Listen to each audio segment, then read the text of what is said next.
Ahoy, bitches and bros and non-binary hoes. 2024 has officially come to an end. And I hope you guys had a great one. I hope all your dreams and everything came true. I know I had some that did. But anyway, so today we're going to be looking at the 5 best movies, my 5 most favorite movies of 2024, if you will. I saw plenty of movies this year.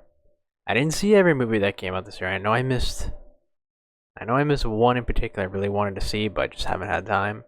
But I saw a bunch, and I'm confident enough to make a top 5 best. These are the best movies I saw this year, and I'll throw some honorable mentions out there that didn't quite make the list. The biggest one, Deadpool and Wolverine. Probably one of the most rewatched movies of the year for me. I mean, you just throw in Hugh Jackman as Wolverine alone, I also love it. Inside Out 2 was a great sequel. We Live in Time was a fantastic romantic comedy that'll get you sobbing. A Quiet Place Day 1 is another great entry in this horror franchise. Oh yeah, and even though I didn't like Dune Part 1, I will admit Dune Part 2 is pretty dang good. But anyway, that's it. Let's talk about my 5 best movies of the year. Coming in at number 5 is Alien Romulus. I'm not gonna lie, I kinda expected this movie to suck because a lot of the Alien movies since Aliens have sucked major balls. But this one is very, very good. I was pleasantly surprised. So this movie follows a group of young lads around my age, 20-somethings. They're trying to pull off a heist on a small ship. They think it's going to be an easy heist, but it turns out it's absolute hell. They're trapped on a ship with a bunch of aliens.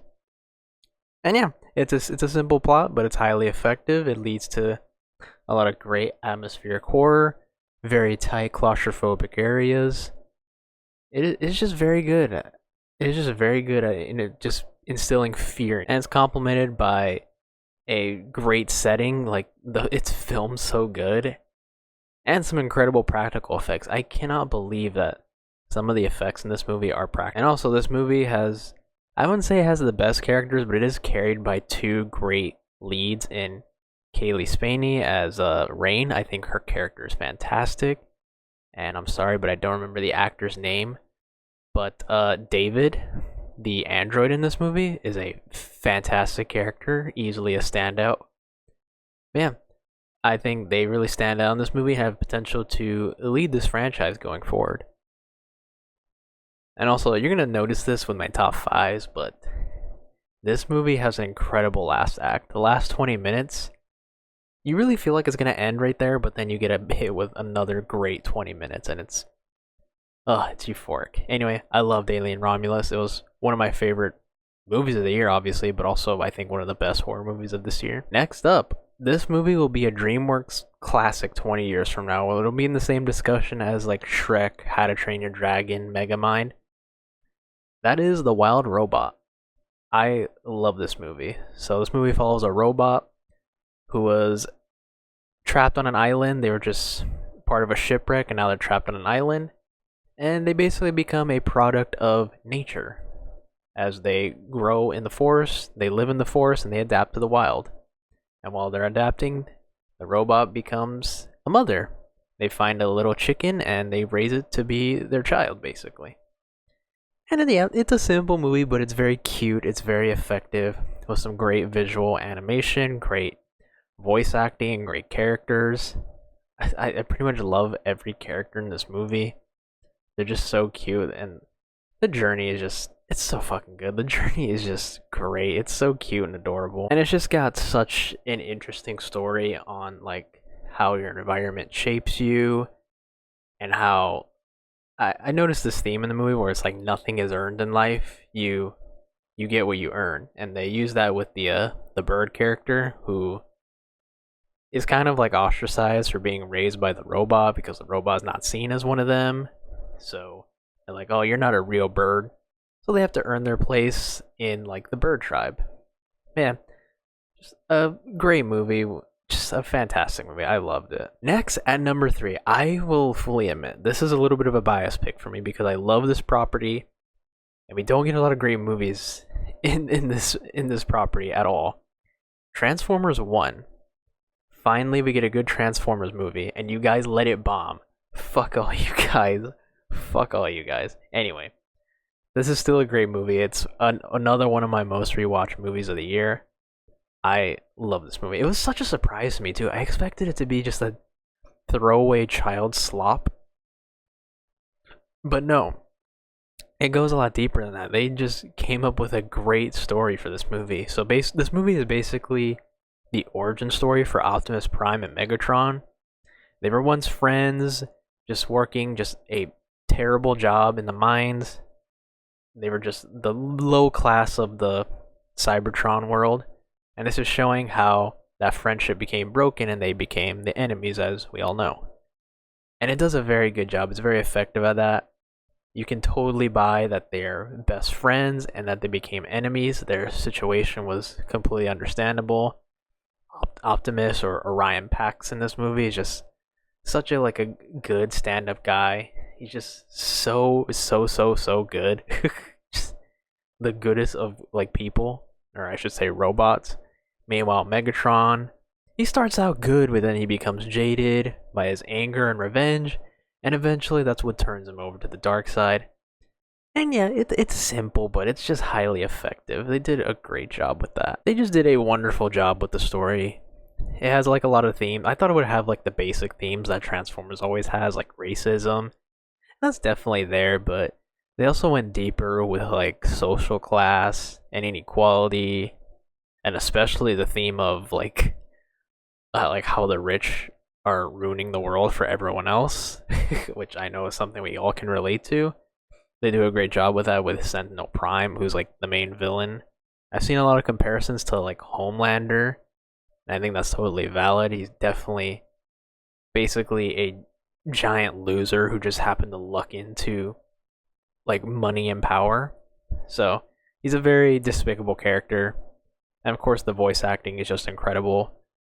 I was really nervous to hear someone else voice Optimus Prime, but I thought Chris Hemsworth did a great job, and I hope he continues to be Optimus Prime. Also, Brian Tyree Henry as Megatron was a amazing choice. Just crushed it. Oh yeah, and also the score is incredible. I will have to bring up the god-like final act in this movie. My god. That last act of the movie gave me goosebumps. And it is complemented with a great score, man. I just love this movie. This is my personal pick of the year. I know it's probably not going to be in everyone's top 10. I haven't seen it anywhere, but this one's just for me. Because I love Transformers. And just seeing it get a movie this good, it makes me so happy. Okay, so yeah, that's my number 3. My number 2 movie of the year is The Substance. I had to make a whole video about this movie because it was that good. I love this movie. It was so fantastic. I originally didn't think I'd like it that much, even with all the hype. I heard about the body horror aspect, and I'm not a big fan of the body horror genre. I don't hate it, but I just find it to be kind of a trash genre just used to shock people and offer nothing of, no pun intended, but substance. I just find it to offer really nothing. A lot of it is just human centipede garbage, or the movie Tusk, where it's just there to gross you out. But this movie, absolutely not. It has one of the most unique and creative stories I've seen in a long time. The movie follows a woman named Elizabeth. She's a superstar. She's got her own gym dance show, but she's starting to age. She's played by Demi Moore, who is amazing in this movie. She's starting to age, and the executive producer, played by Dennis Quaid, who does I hate to say it, but does a great job. But I have to be honest, I think that wouldn't surprise me if he's really like this in real life, because he's kind of a fucking asshole. But Dennis Quaid does a great job. He's looking to kick her off because he wants the younger faces. And Demi learns, I shouldn't say Demi. Elizabeth learns of a drug called a substance, which basically gives birth to your younger self, allowing you to live out the prime of your life again. And she decides to take it, and out comes Sue, played by Margaret Qualley. And she lives her new life, new show, new everything as Sue, and everything's going great, but it's not going good for Elizabeth. Yeah, the writing in this movie is terrific, and I never felt like the body horror aspect was there to gross me out. It is definitely fucking gross, holy shit. But it has a purpose, it's there to serve a very interesting story. It is very silly, but I feel like they knew it was silly and they, you know, ramp it up a lot, you know what I mean? Like Dennis Quaid's character is just so fucking outlandishly, cartoonishly evil, but you can't help but enjoy it.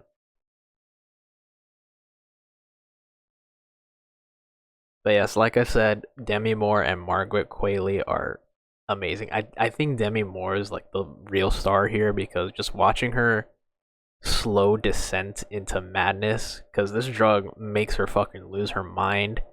You know, she starts because she becomes basically a drug addict, and it just makes her lose her mind. It just makes her so angry and hostile, just, and also so insecure too. It's just such a great performance by her. But yeah, this movie does have a lot to say about like drug use and how we treat women in society, and it does it very good, despite it being like what most would consider to be a silly concept. But yeah, I love this movie. This year was just the banger third act year, the year of banger third acts. Because this movie, another amazing final act, possibly the best one of the year in my opinion. It is legitimately insane. The third act in this movie, it's crazy. I could not believe what I was seeing. Anyway, the substance is incredible. And number one, my favorite movie of the year. I bet you some of you thought it would be Deadpool. I remember some of those comments I got for the Batman one. But that's just because Batman's that good. Anyway, my number one favorite movie of the year was Challengers.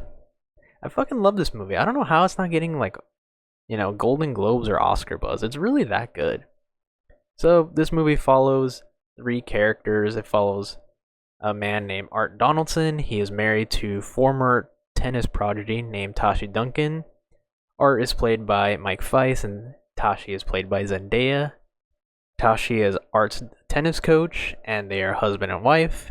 And their next game is against Tashi's ex and Art's former best friend, Patrick, played by Josh O'Connor. And these three are killer in this movie. This movie is fucking put on the back of three incredible talents. Every performance is so good. Josh O'Connor is just such a fucking charming sleazebag. You can't help but like him. Mike Fice plays basically like he plays a twink you just can't help but feel pity for because he's stuck in this just awful relationship. And my god, Zendaya is so good in this movie. I often hear the sentiment that she plays the same like character in everything. I don't know why. Like, please explain to me how Rue and MJ are the same character. But I really feel like this is the first role where she's actually gotten to be such a despicable character. Because she is like a honestly really evil person in this movie. Just a manipulative fucking cunt. She's just so fucking evil in this movie. And I really feel like she did a great job. Yeah, one of the reasons I really love this movie is I typically hate when a movie is just nothing but flashbacks. Like a good example I can think of is Elvis, where it just has flashbacks for the sake of flashbacks. So like, we'll go right here, and then we'll go at the beginning, and then we'll go in the middle, we'll go at the end, then back to the beginning. I like that movie too, but the flashbacks are a little bit much. This movie is all flashbacks, but it has an excellent use of flashbacks where it serves a purpose. It serves a purpose in the story. Because the whole movie is basically the tennis match, and sprinkled in are all the backstory of these characters. So the story progresses as you get to learn more and more and more, and then surprise, surprise, surprise, and it leads all into a wonderful third act where your jaw is just dropped, where you just cannot believe what is happening, and then you get hit with that incredible score. Yeah, the soundtrack in this movie is amazing, but yeah, it's just a very fun story filled with great characters that are played by insanely talented actors. And that's why it's my number one movie of the year. So, yeah, that's my top 5 of 2024. So, I figured this might be a good time to tell you my most anticipated movies of 2025. So, let's get into it. This is in no particular order, except the last one, because the last one is my most anticipated movie of the year. So yeah, Fantastic Four is probably going to be very great. Ballerina, that John Wick spinoff with Ana de Armas. I'm very excited for that. Final Mission Impossible movie. Every movie in the series is amazing. Karate Kid Legends looks fun. I thought this would be dumb, but no, it actually looks fun. I am excited for Happy Gilmore 2, even though I'm like 90% sure this movie will suck fucking ass. Thunderbolts looks fun. Captain America I'm excited for that. Sam Wilson finally gets his own movie. Sinners looks like it's going to be something really cool. Michael B. Jordan, Ryan Coogler, and Haley Steinfeld. That's a lethal combo right there. A Frankenstein movie by Guillermo del Toro. Sign me up. Mickey 17, Robert Pattinson with Bong Joon-ho. Sign me the fuck up. Another Knives Out movie. I will always be excited for anything that involves Knives Out. Oh yeah, and the Michael Jackson biopic comes out this year. I'm a big Michael Jackson fan, so I'm eager to see this. And my most anticipated movie of the year, no surprise, it's Superman. The Superman renaissance is going to hit like fucking crack in the 80s for me. I'm so excited. And while I'm here, I'll discuss my most anticipated shows. You should expect a video for all of these in 2025 at some point.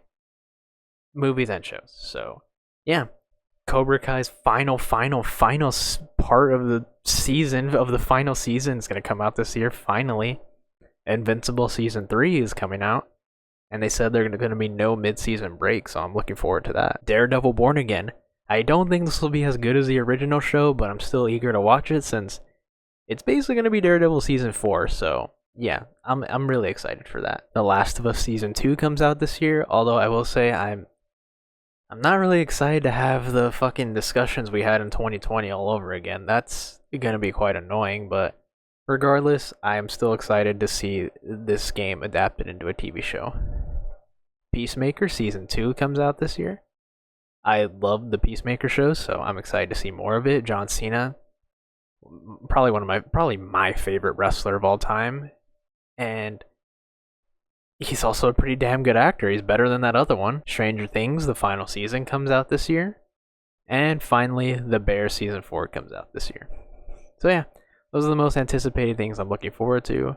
I hope you guys enjoyed this video. Make sure to like and subscribe, and I'll see you guys later.